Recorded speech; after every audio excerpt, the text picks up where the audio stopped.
Well, hey guys, this is Aaron from Tunnel.com. Today I make a very quick installation guide for your CPU. And go! First, open your CPU socket with a lever.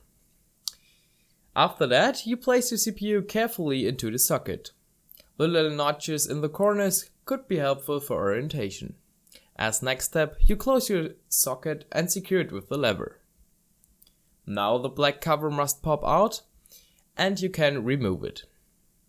And now you make a little dot with thermal compound onto your clean CPU. If it is not clean, use a paper towel to clean it up.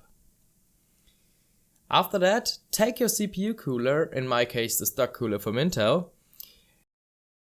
press the pins down and turn it to the right to secure it. The last step is to connect the 4-pin fan connector to your mainboard and finish. That was a simple installation of your CPU. Of course, this was for an Intel processor.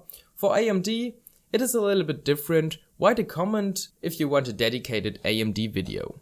I hope you guys enjoy and subscribe to my channel. If you want a very quick installation guide for your RAM, make sure to like this video. Thanks for watching and I see you in the next video. Bye!